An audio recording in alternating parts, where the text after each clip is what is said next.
Sobat Brandly, kali ini kita akan membahas pertanyaan mengenai sistem reproduksi. Nah, pertanyaan kali ini adalah saluran yang berfungsi sebagai tempat pematangan sperma adalah ada pilihan jawaban tubulus seminalis, vas deferens, epididymis, dan uretra. Nah, sebelum kita jawab pertanyaan ini, mari kita ulas sedikit mengenai alat reproduksi pada laki-laki.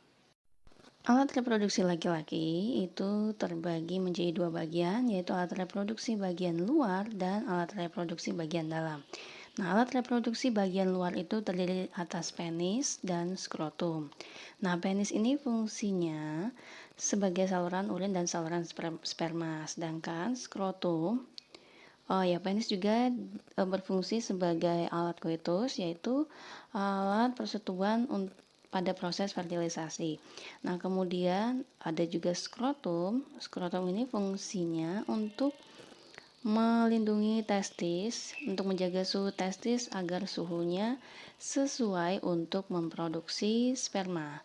Nah, sedangkan alat reproduksi bagian dalam itu terbagi atas testis, kemudian saluran sperma, dan kelenjar reproduksi. Nah, testis ini fungsinya untuk memproduksi sperma. Produksinya itu ada di tubulus seminiferus, di mana tubulus seminiferus ini bentuknya seperti benang-benang halus. Kemudian, saluran sperma itu ada 3. Yang pertama, epididymis. Ini tempat penyimpanan sperma dan tempat pematangan sperma. Kemudian ada vas deferens. Fungsinya sebagai tempat penyimpanan sperma matang. Kemudian ada uretra, ini fungsinya sebagai saluran keluarnya sperma dan urin.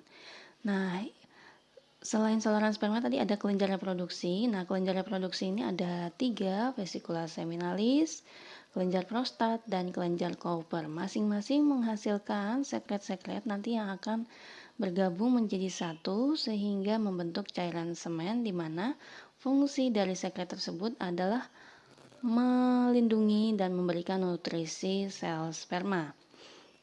Nah, sekarang kita kembali ke pertanyaan di atas. Saluran yang berfungsi sebagai tempat pematangan sperma. Nah, ini jawabannya adalah epididymis. Namun kita lihat dulu opsi jawaban yang lain.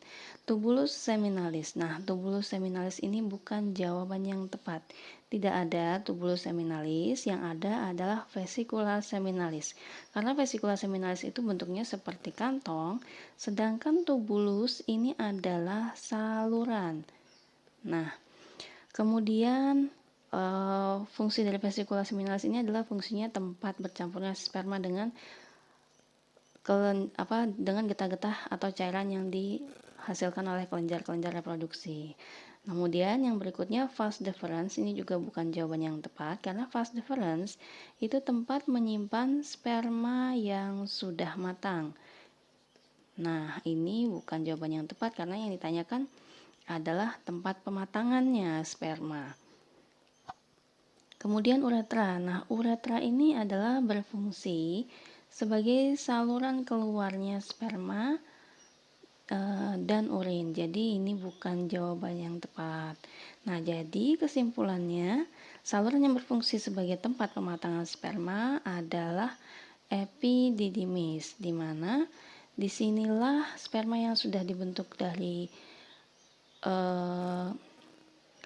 tubulus seminiferus, nanti di tempat ini sperma akan disimpan dan dimatangkan. Nah, itu tadi penjelasan mengenai pertanyaan tersebut. Semoga bisa bermanfaat untuk Sobat Brainly. Tetap semangat belajar. May you have a brainly day.